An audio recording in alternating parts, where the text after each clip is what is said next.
ಎಲ್ಲರೂ flax seeds gel ಫೇಸ್ಗೆ, ಸ್ಕಿನ್ಗೆ, ಆಮೇಲೆ ಹೇರ್ಗೆ use ಮಾಡ್ತಾರೆ. ನಾ ಹೇರ್ಗೆ ಯೂಸ್ ಮಾಡಿದ್ರೂ ಏರ್ ಫಾಲ್ ಕಮ್ಮಿ ಆಗ್ತಾಯಿಲ್ಲ ಅಂತ ಅಂದವ್ರಿಗೆ ನಾನೊಂದು ಸಿಂಪಲ್ ಟ್ರಿಕ್ ಹೇಳ್ತೀನಿ. ಅದು ಈ ವಿಡಿಯೋ ನೋಡಿ ಲಾಸ್ಟ್ವರೆಗೂ ನೋಡಿ, ನಿಮಗೆ ಗೊತ್ತಾಗುತ್ತೆ. ಫಸ್ಟು ಒಂದು ಪಾತ್ರೆ ತೊಗೊಂಡಿದ್ದೀನಿ, ಅದಕ್ಕೆ 3 ಲೋಟ ನೀರು ಹಾಕೋಬೇಕಾಗುತ್ತೆ. ಮಾಮೂಲಿ ರೈಸ್ ಯೂಸ್ ಮಾಡ್ತೀವಲ್ಲ ಆ ಲೋಟದಲ್ಲಿ 3 ಲೋಟ ನೀರು ಹಾಕೋಬೇಕಾಗುತ್ತೆ. ಅಗಸೆ ಬೀಜ ಅಂತಾರಲ್ಲ, ಫ್ಲ್ಯಾಕ್ಸ್ ಸೀಡ್ಸ್, ಈ ರೀತಿ ನಾರ್ಮಲಾಗೆ ಎಲ್ಲ ಅಂಗಡಿಲಿ ಸಿಗುತ್ತೆ. ನೀರು ಚೆನ್ನಾಗಿ ಕಾಯ್ದಾದ್ಮೇಲೆ 50 ಗ್ರಾಮಷ್ಟು ಫ್ಲ್ಯಾಕ್ಸ್ ಸೀಡ್ಸ್ ಹಾಕೋಬೇಕಾಗುತ್ತೆ. 3 ಗ್ಲಾಸ್ ನೀರಿಗೆ 50 ಗ್ರಾಮಷ್ಟು ಫ್ಲ್ಯಾಕ್ಸ್ ಸೀಡ್ಸ್ ಹಾಕೋಬೇಕಾಗುತ್ತೆ. ಚೆನ್ನಾಗಿ ಕುದಿ ಬಂದಾದಮೇಲೆ ನೋಡಿ, ಈ ರೀತಿ ಅಂಟು ಬರಬೇಕು. ನಾರ್ಮಲಾಗಿ ಅಲೋವೆರಾ ಜೆಲ್ ಯಾವ ರೀತಿ ಜೆಲ್ ಥರ ಬರುತ್ತೆ, ಆ ರೀತಿ ಜೆಲ್ ಥರ ಬರಬೇಕು. ಬಂದಾದಮೇಲೆ ಕ್ಲೀನಿಗೆ ಫಿಲ್ಟರ್ ಮಾಡ್ಕೋಬೇಕಾಗುತ್ತೆ. ನೋಡಿ, ಈ ರೀತಿ ನಾನು ಫಿಲ್ಟರ್ ಮಾಡ್ಕೊಂಡಿದ್ದೀನಿ. ನೋಡಿ, ಈ ರೀತಿ ಬರುತ್ತೆ. ಫಿಲ್ಟರ್ ಮಾಡಿರೋದು ಬೇಕಾದ್ರೆ ಫ್ರಿಜ್ಜಲ್ಲಿ ಸ್ಟೋರ್ ಮಾಡಿ ಅದನ್ನೇ 3 ಸತಿ ಬೇಕಿದೆ ಮಾಡ್ಕೋಬೋದು.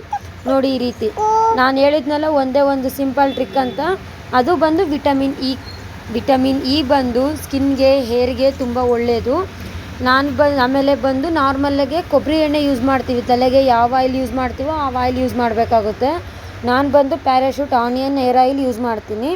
ಆಮೇಲೆ ಬಂದು ಕಂಪಲ್ಸರಿ ಇದಕ್ಕೆ ಬಾದಾಮ್ ಆಯಿಲ್ ಯೂಸ್ ಮಾಡಿದ್ರೆ 100% ರಿಸಲ್ಟ್ ಪಕ್ಕ ಸಿಗುತ್ತೆ. ನನ್ನ ಹತ್ರ ಅವೈಲೇಬಲ್ ಇರಲಿಲ್ಲ ಬಾದಾಮ್ ಆಯಿಲು, ಅದರಿಂದ ಬಂದು ನಾರ್ಮಲ್ ಆಯಿಲು ಯೂಸ್ ಮಾಡ್ತಾಯಿದ್ದೀನಿ. Parachute onion hair oil use ಮಾಡ್ತಾಯಿದ್ದೀನಿ. ಬಾದಾಮ್ ಆಯಿಲ್ ಸಹ ಯೂಸ್ ಮಾಡ್ಬೋದು, ಇಲ್ಲಾಂದರೆ ಆಯಿಲ್ ಸಹ ಯೂಸ್ ಮಾಡ್ಬೋದು. ಯೂಸ್ ಮಾಡಿದ್ರೆ ತುಂಬ ಹೆಲ್ಪ್ ಆಗುತ್ತೆ. ಯಾವುದೇ ಕಾರಣಕ್ಕೂ ಬಾದಾಮ್ ಆಯಿಲ್ ಮಾತ್ರ ಮಿಕ್ಸ್ ಮಾಡಬೇಡಿ, ಇಲ್ಲಾಂದರೆ ಆಯಿಲ್ ಮಾತ್ರ ಮಿಕ್ಸ್ ಮಾಡಬೇಡಿ. ಅವೆರಡರಲ್ಲಿ ಯಾವುದಾನ ಒಂದು ಕಂಪಲ್ಸರಿ ಇರಲಿ. ನೋಡಿ, ನಾನು ಇವಾಗ ಎಷ್ಟು ಬೇಕೋ ಅಷ್ಟು, ನನ್ನ ಹೇರಿಗೆ ಎಷ್ಟು ಬೇಕಾಗುತ್ತೋ ಅಷ್ಟು ತೊಗೊಂಡಿದ್ದೀನಿ. ಸ್ವಲ್ಪ ಬೆಚ್ಚಗಿದ್ದ ಇರೋವಾಗಲೇ ಹೇರಿಗೆಲ್ಲ ಅಪ್ಲಿಕೇಶನ್ ಮಾಡ್ಕೋಬೇಕಾಗುತ್ತೆ. ಹೇರಿಗೆ, ಸ್ಕಿನ್ನಿಗೆ, ಸ್ಕ್ಯಾಲ್ಫಿಗೆ ಎಲ್ಲ ಚೆನ್ನಾಗಿ ಮಸಾಜ್ ಮಾಡ್ಕೊತ ಅಪ್ಲಿಕೇಶನ್ ಮಾಡ್ಕೋಬೇಕಾಗುತ್ತೆ. ಬರೀ ಹೇರಿಗೆ ಮಾತ್ರ ಯೂಸ್ ಮಾಡಿದ್ರೆ ಬರೀ ಹೊರಗಡೆ ಮಾತ್ರ ಯೂಸ್ ಆಗುತ್ತೆ. ಅದೇ ಸ್ಕ್ಯಾಲ್ಫಿಗೆ ಅಲ್ಲ, ಹೊರಗಡೆಯಿಂದ ಬರೋದಿಲ್ಲ ಅಲ್ಲ ಹೇರು, ಯಾವತ್ತೇ ಇದ್ರೂ ಬುಡದಿಂದ ಮಾತ್ರ ಬರುತ್ತೆ. ಬುಡದಲ್ಲೇ ಚೆನ್ನಾಗಿ ಮಸಾಜ್ ಮಾಡ್ತಾ ಅಪ್ಲೈ ಮಾಡಿದ್ರೆ ಹೇರ್ ಸಹ ತುಂಬ ಚೆನ್ನಾಗಿ ಬರುತ್ತೆ. ನೋಡಿ, ಇದನ್ನು ಯೂಸ್ ಮಾಡಾದ್ಮೇಲೆ ಏರ್ ವಾಶ್ ಮಾಡಲೇಬೇಕು ಅಂತ ಏನೂ ಇಲ್ಲ.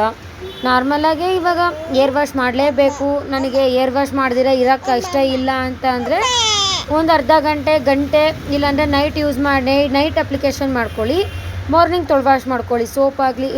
ಸೋಪ್ ಆಗಲಿ ಇಲ್ಲಾಂದರೆ ಶಾಂಪೂ ಆಗಲಿ ಯೂಸ್ ಮಾಡಿಕೊಂಡು ಏರ್ ವಾಶ್ ಮಾಡ್ಕೊಳ್ಳಿ. ಇಲ್ಲ, ನನಗೆ ಆಯಿಲ್ ಇದ್ದು ಅಭ್ಯಾಸ ಐತೆ ಅಂತ ಅಂದರೆ ನಾರ್ಮಲಾಗಿ ಇವಾಗ ವಾರಕ್ಕೆ 2 ಸತಿ ಯೂಸ್ ಮಾಡ್ತೀರಾ, ವಾರಕ್ಕೆ 3 ಸತಿ ಹಂಗೆ ಸ್ನಾನ ಮಾಡ್ತೀರಾ. ಸ್ನಾನ ಮಾಡೋ ಟೈಮಲ್ಲಿ ನಾರ್ಮಲಾಗಿ ಹೇರ್ ವಾಶ್ ಮಾಡ್ಕೋಬೇಕಾಗುತ್ತೆ ಅಷ್ಟೆ. ಒಂದು ಸತಿ ಇದು ಟ್ರೈ ಮಾಡಿ, 6 ತಿಂಗಳು ಚಾಲೆಂಜ್ ಹಾಕೊಂಡು ಟ್ರೈ ಮಾಡಿ, ವಾರಕ್ಕೆ 2ರಿಂದ 3 ಸತಿ ಥರ ಹೇಳಿದ್ನಲ್ಲ. ಬೇಕಿದ್ದರೆ, ಇಲ್ಲ ನನಗೆ ಹೇರು ತಲೆ ಮೇಲೆ ಇಟ್ಕೊಳಕ್ಕೆ ಇಷ್ಟ ಇಲ್ಲ ಅಂತ ಅಂದರೆ 2 ಅವರ್ 3 ಅವರ್ ಬಿಡ್ಬೋದು, ಇಲ್ಲಾಂದರೆ ಒಂದು ನೈಟ್ ಬಿಡ್ಬೋದು. ಇಲ್ಲ ಅಂತ ಅಂದರೆ ನನಗೆ ಆಯಿಲು ಓಕೆ, ಪ್ರಾಬ್ಲಮ್ ಏನಿಲ್ಲ ಅಂತ ಅಂದರೆ ಬೇಕಿದ್ದರೆ 2ರಿಂದ 3 ದಿನ ಬೇಕಾದ್ರೆ ಇರ್ಬೋದು. ಇದನ್ನು ಆರಾಮಾಗಿ ಸ್ಟೋರ್ ಬೇಕಾದ್ರೆ ಮಾಡ್ಕೋಬೋದು, ಇಲ್ಲ ಮೇಲೆ ಆದರೂ ಇರ್ಬೋದು. ನೆಕ್ಸ್ಟ್ ಅದು ಬಂದು ಅದ್ರ ಬಗ್ಗೆ ಹೇಳ್ತೀನಿ. ಚೆನ್ನಾಗಿ ಮಸಾಜ್ ಮಾಡ್ಕೋಬೇಕಾಗುತ್ತೆ. ತಲೆ ಸ್ನಾನ ಯಾವ ರೀತಿ ಮಾಡಿಕೊಂಡ್ರೆ ಹೇರ್ ಹೆಂಗೆ ಸ್ವೆಟ್ಟಾಗಿರುತ್ತೋ ಆ ರೀತಿ ಎಲ್ಲ ತಲೆಯೆಲ್ಲ ಫುಲ್ಲು ಒದ್ದೆ ಥರ ಆಗಿರಬೇಕು. ನೋಡಿ, ಈ ರೀತಿ ಫುಲ್ಲು ತಲೆ ಸ್ನಾನ ಮಾಡಿದ್ರೆ ಒದ್ದೆ ಹೆಂಗಿರುತ್ತೋ ಆಗಿರಬೇಕು. ಸ್ವಲ್ಪ ಅಲ್ಲಲ್ಲಿ ಯೂಸ್ ಮಾಡಿದ್ರೆ ಏನು ಯೂಸ್ ಇಲ್ಲ. ಅದರಿಂದ ಹೇರ್ ಫುಲ್ಲು ಸ್ನಾನ ಮಾಡಿದ್ರೆ ಹೇರ್ ಯಾವ ರೀತಿ ಒದ್ದೆ ಆಗಿರುತ್ತೋ ಆ ರೀತಿ. ಬೇಕಿದ್ದರೆ ಅದನ್ನು ಗಂಟು ಕಟ್ಕೋಬೋದಾಗುತ್ತೆ. ಇಲ್ಲ ಅಂತ ಅಂದರೆ ಫ್ಯಾನ್ಗಳಿಗೆ ಬಿಟ್ಬಿಟ್ಟು ನಾರ್ಮಲಾಗೆ ನೀವು ಯಾವ ರೀತಿ ಜಡೆ ಹಾಕೋತಿರೋ ಇಲ್ಲಾಂದರೆ ಹೇರ್ ವಾಶ್ ಮಾಡ್ಕೊತಿರೋ ನಿಮ್ಮ ಅನುಕೂಲ. ನಾನು ಬಂದು ನಾರ್ಮಲಾಗೆ ನಂಗೆ ಅಭ್ಯಾಸ ಇದೆ, ವಾರಕ್ಕೆ 2 ಸತಿ ಸ್ನಾನ ಮಾಡೋದು. ಅದರಿಂದ ಒಂದು 2 ದಿನ 3 ದಿನ ಗ್ಯಾಪ್ ಬಿಟ್ಬಿಟ್ಟು ನಾನು ಹೇರ್ ವಾಶ್ ಮಾಡ್ಕೋತೀನಿ. ನೋಡಿ, ಇಷ್ಟೇ ಹೇರ್ ಫಾಲ್ ಆಗಿರೋದು, ಜಾಸ್ತಿನೂ ಆಗಿಲ್ಲ. ನಿನಗೆ ತೋರಿಸ್ತಿದ್ದೀನಲ್ಲ, ಅಪ್ಲಿಕೇಶನ್ ಮಾಡಾದ್ಮೇಲೆ ಇಷ್ಟೇ ಹೇರ್ ಫಾಲ್ ಆಗಿರೋದು. ಹೇರ್ ಫಾಲ್ ಆಗುತ್ತೆ ಅನ್ನೋ ಭಯ ಬೇಡ. ಎಷ್ಟು ಹೇರ್ ಫಾಲ್ ಆಗುತ್ತೆ, ಎಷ್ಟು ಹೇರ್ ಫಾಲ್ ಆದ್ರೂ ಕೂದಲು ಮಾತ್ರ ತುಂಬ ಚೆನ್ನಾಗಿ ಬೆಳೆಯುತ್ತೆ. ಒಂದು ಸತಿ ಟ್ರೈ ಮಾಡಿ, ಅಟ್ಲೀಸ್ಟ್ ಒಂದು 2 ಮಂತ್ಸನ್ನು ಟ್ರೈ ಮಾಡಿ, ರಿಸಲ್ಟ್ ನಿಮಗೆ ಗೊತ್ತಾಗುತ್ತೆ.